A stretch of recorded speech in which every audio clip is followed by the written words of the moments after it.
Bueno, continuando con el tema de generación de potencia de fusión, describíamos en la clase anterior el modelo de la mecánica clásica que nos relacionaba la sección transversal con la energía cinética. Ahora vamos a describirlo desde el punto de vista de la mecánica cuántica de una manera descriptiva y vamos a incluir los efectos que se describe tal cual a partir de la mecánica cuántica. Entonces, el modelo clásico de esferas duras que vimos dice que para que se den reacciones nucleares, nosotros necesitamos definitivamente que la energía de ese par de deuterio-tritio sea igual o mayor a 288 kiloelectronvolts. Si esa energía es menor a eso, la fuerza de repulsión de Coulomb va a gobernar, entonces las partículas no se van a acercar lo suficiente. Si es igual o mayor a eso, se pueden acercar suficiente y entonces interacciona la fuerza fuerte y hay reacción nuclear. Entonces, la idea ahora es ver y tener claro que desde el punto de vista de lo que tenemos como colisiones nucleares, las partículas están sumamente cerca. Están tan cerca que las distancias que las separan son distancias del orden de un diámetro nuclear. Entonces, cuando tenemos un sistema físico con esas distancias tan pequeñas, la descripción mecánica de ese sistema físico requiere definitivamente la mecánica cuántica. Y entonces la mecánica cuántica ya plantea que las partículas tienen un comportamiento ondulatorio y que a ese comportamiento ondulatorio le podemos asociar una función de onda, tal cual. Entonces, eso es lo que agregamos desde el punto de vista cuántico, que esas partículas que estábamos viendo como partículas duras, ahora hay que verlas como partículas que pueden tener un comportamiento ondulatorio también, que se pueden comportar como ondas, no solo como partículas como tal, sino también como ondas. Entonces resulta, yéndonos directamente al grano, que cuando comparamos el modelo cuántico con el modelo mecánico que hemos venido describiendo, recordemos que el modelo clásico que estábamos hablando es este que está aquí, ¿verdad? Aquí tengo esa barrera, esa franja representada en rojo, a partir de la cual, si la energía cinética tiene igual o mayor a este valor, vamos a tener reacciones nucleares. Pero lo interesante es que cuando vemos la curva real que describe el modelo cuántico, que está representada por esta de aquí, vemos que definitivamente hay un comportamiento muy diferente a lo que plantea la mecánica clásica, que es lo representado en rojo, ¿verdad? Mientras la mecánica clásica dice que tenemos que llegar a este valor y que a partir de ese valor ya la sección transversal va a ser completamente constante. Eso es lo que plantea el modelo clásico, esta representación en rojo. Vemos que el modelo cuántico plantea un comportamiento muy diferente.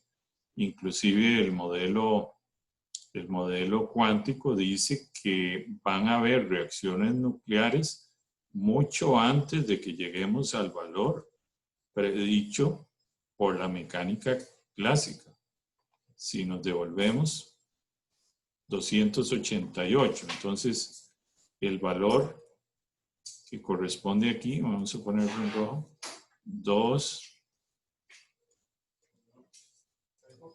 288.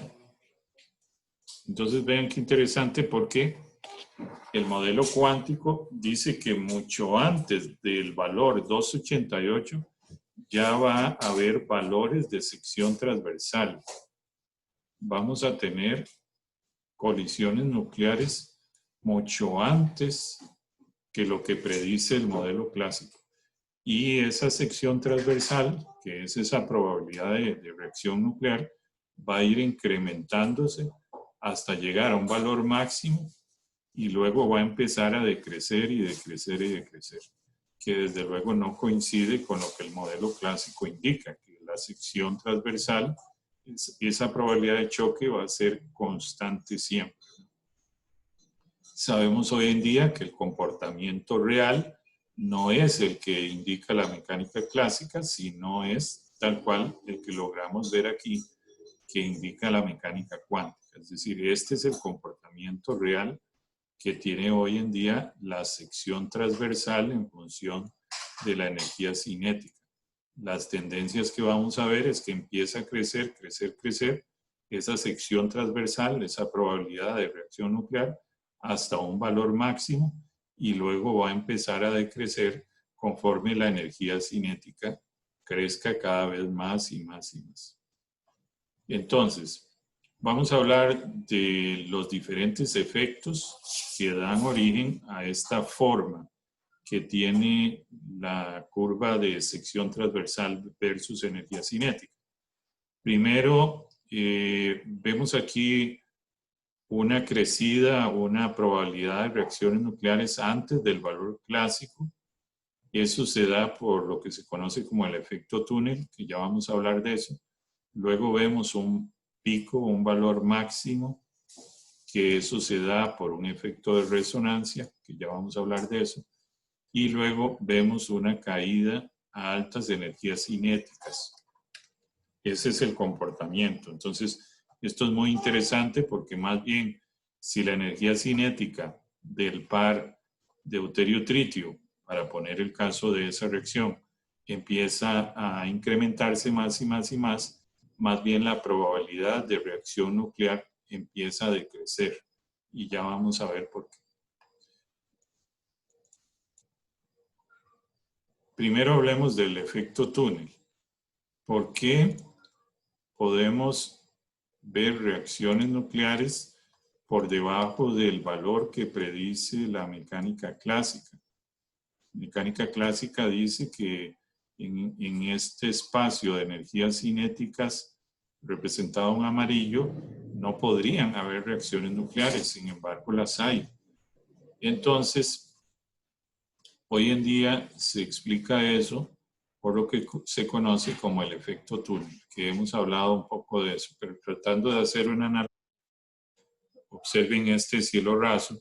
Suponga ustedes que en ese espacio se genera un ruido. Ese ruido puede atravesar esa pared. El ruido como tal puede crecer exponencialmente atravesando ese material, pero existe una probabilidad de que algo del ruido, del sonido, pase, atraviese esa pared material como tal. Entonces decimos que ahí hay un tunelamiento, hay una transferencia de energía del recinto donde está emitido el sonido al otro lado.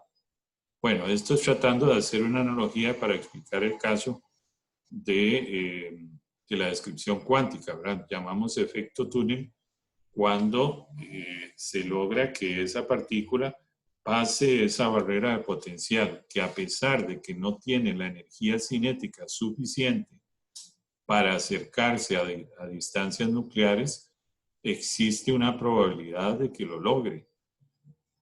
Y esa probabilidad es lo que nos dice que existió la posibilidad de que la partícula venciera esa barrera de potencial y atravesara ese potencial como tal. Y eso es lo que llaman un efecto túnel. Entonces, gracias a esa probabilidad de que la partícula, aunque tenga una energía cinética más baja de lo que desde el punto de vista de la mecánica clásica debería de tener para hacer reacción nuclear, existe una probabilidad de que la reacción nuclear se dé aún así.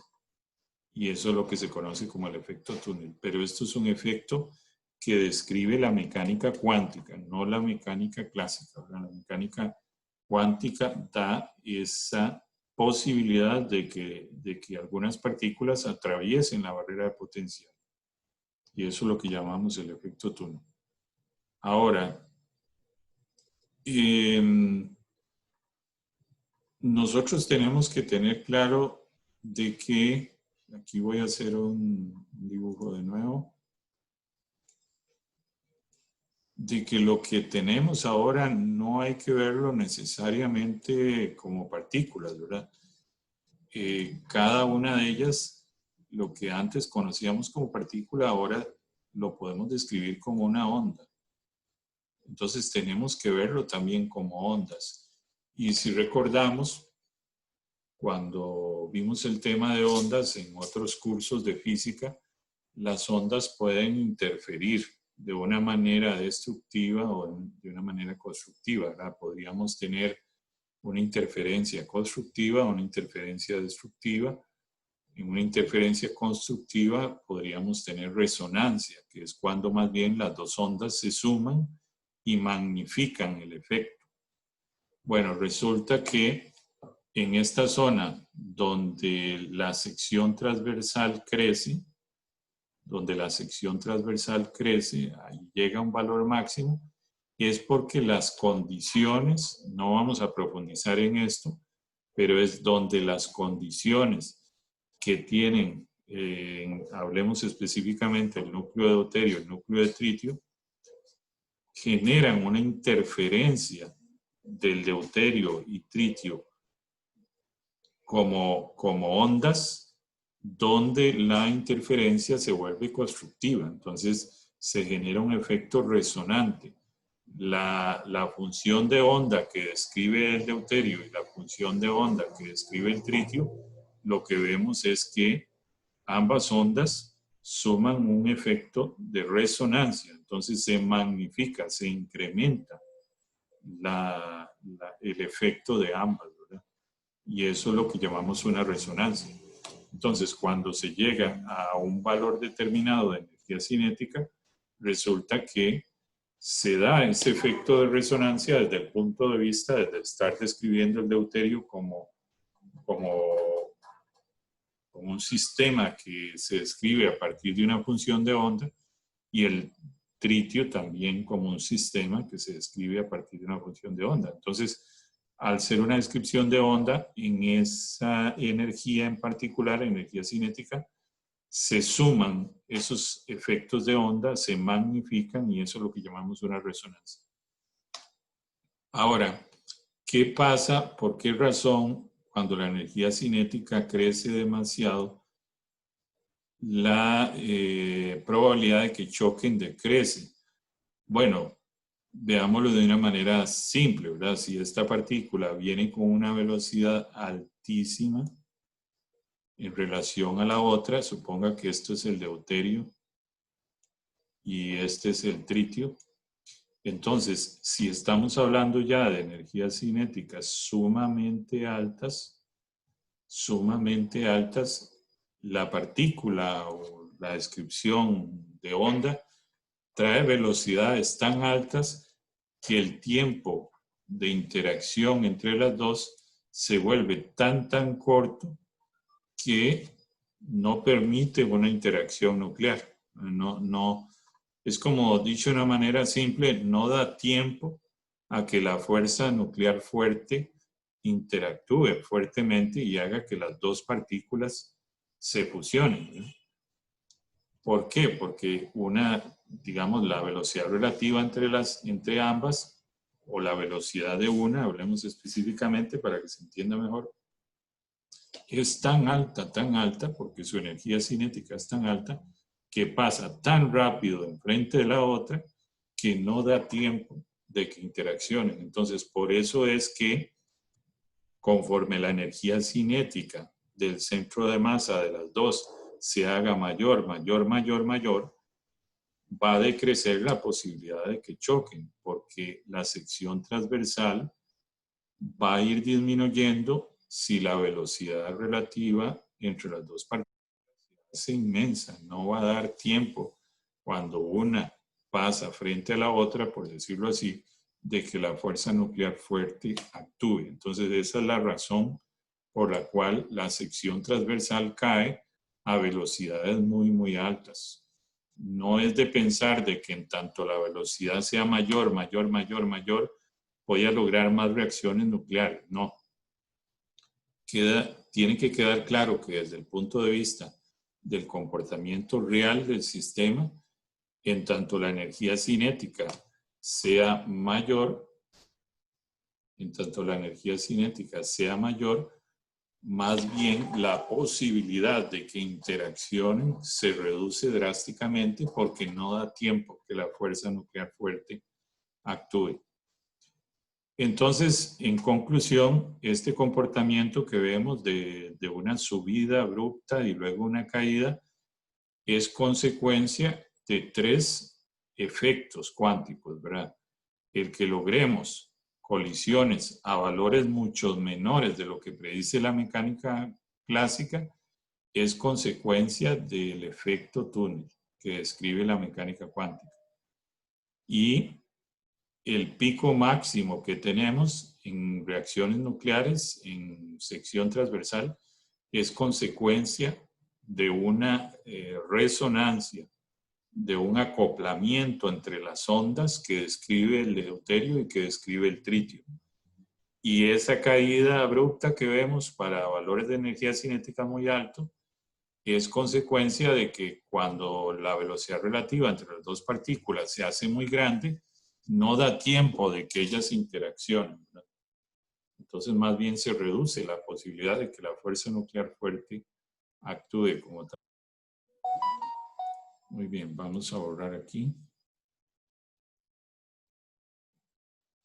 Ahora, esto es lo que plantea el modelo teórico, ¿verdad? Estos tres efectos: tunelamiento, resonancia y decaimiento de alta velocidad. Si nos vamos a las curvas reales experimentales, son estas que vemos aquí. Observen que tiene el mismo comportamiento que vimos ahora. Tiene tunelamiento, resonancia y decaimiento a alta velocidad. Tunelamiento, resonancia y decaimiento.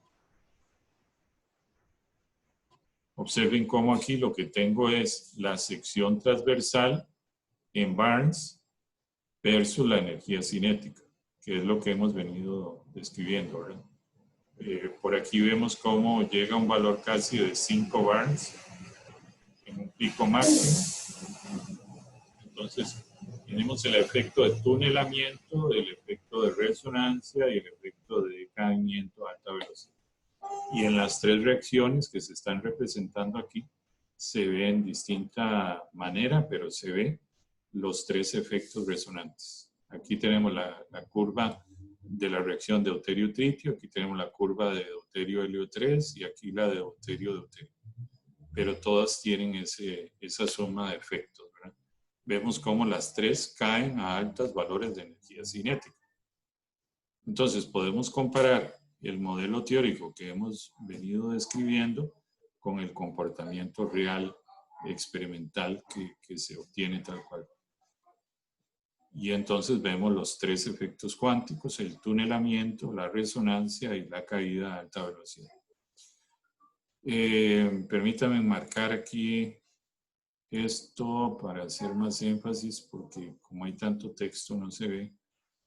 Es muy interesante ver que la sección transversal de la reacción deuterio-deuterio versus la deuterio-tritio, vean que para un mismo valor, por ejemplo, es muy, muy diferente, ¿verdad? Aquí tendríamos la marca del valor de la sección transversal para deuterio-deuterio y aquí para deuterio-tritio. Resulta que en un valor de energía de unos 20 kiloelectronvolts, la sección transversal de deuterio-tritio puede ser hasta 100 veces más que la sección transversal de deuterio-deuterio.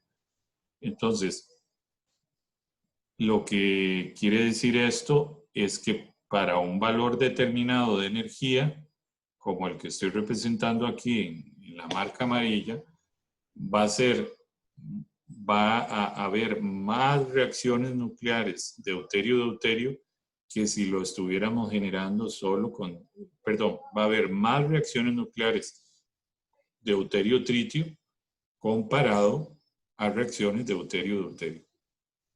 Y vean que el ejemplo dice hasta 100 veces más. Entonces, por eso es que hoy en día se apuesta tanto por las reacciones de deuterio-tritio, porque primero tienen una sección transversal sumamente alta, y eso lo podemos ver aquí. El pico de resonancia para las tres reacciones, la que tiene mayor pico es la deuterio-tritio. Entonces, y tras de eso, es la que empieza a darse antes. Entonces, a temperaturas más bajas ya empieza a darse. Por eso es que se vuelve tan atractivo y por eso es que la apuesta hoy en día de los reactores de fusión a futuro es empezar con la reacción de deuterio-tritio, porque es la reacción que a temperaturas más bajas da la sección transversal más alta. Y por eso es que entonces se busca tanto la reacción de deuterio-tritio. Claro, con el inconveniente de que es una reacción que requiere tritio, que no existe en la naturaleza y que emite neutrones. Entonces, ahí hay cosas buenas y cosas malas. Lo que les mencionaba antes, que es importante resaltar, esta figura representa un proceso de fisión donde un neutrón choca con el núcleo de uranio y entonces lo fragmenta. Resulta que la sección transversal para una colisión de fisión, esa área de sección, es hasta 600 barns. 600 barns. Recordemos, y esto lo hablábamos al inicio de la clase, que un barns es un área muy pequeña del orden de 10 a la menos 28 metros cuadrados que corresponde a un diámetro de interacción de fuerza fuerte, ¿verdad? Entonces, vean que la reacción de fisión tiene un área de sección de 600 barns, o sea, la probabilidad de dar origen a una reacción de fisión es mucho mayor que una reacción de fusión, porque una reacción de fusión, vemos aquí, lo voy a marcar, que estamos hablando del caso de deuterio. El mejor escenario en el pico de resonancia son cerca de 5 barns. 5 barns, ¿verdad? Mientras que en el fisión, estamos hablando de 600 barns. Entonces es mucho más fácil dar origen a una reacción de fisión que una reacción de fusión. Lo que pasa es que en la reacción de fusión sacamos ventaja en cuanto a que podemos producir mucho más energía. Entonces, resulta que si vemos ya el tema de las tasas de reacción, ¿verdad? Sabemos que la tasa de reacción, que es cuántas reacciones tenemos de fusión, va a depender de la densidad, por ejemplo, del deuterio, de la densidad del tritio y del producto de la sección transversal por la velocidad. Y lo que se hace es sacar un valor promedio. Entonces, suele ser muy importante representar este valor versus la temperatura. Y eso es lo que se hace aquí. Aquí se está representando el valor medio de sigma por V versus la temperatura. Entonces, si uno ya sabe este valor de sigma por V promedio, nada más lo multiplica por la densidad del deuterio y la densidad del tritio y logra la tasa de reacciones. Logra poder calcular cuántas reacciones nucleares se están dando. Estas curvas hoy en día se obtienen de manera experimental y se hace tan simple como mandar un haz de iones de deuterio y hacerlos chocar con un blanco donde haya tritio. Y entonces se mide experimentalmente esta curva. Y por eso es que hoy en día se tienen estas curvas como tal. Y se sabe el comportamiento que tienen estas curvas.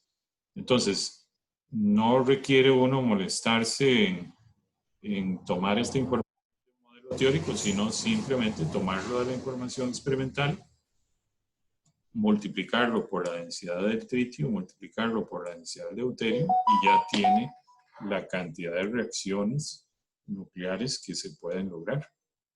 Y si uno ya tiene esa cantidad de reacciones nucleares que se pueden lograr, nada más lo multiplica por la energía que va a dar cada reacción nuclear y ya obtiene la densidad de energía que puede liberar el proceso como un todo, ¿no? Entonces, se vuelve sumamente importante tener ese valor promedio de sigma V para poder calcular la tasa de reacciones nucleares como tal.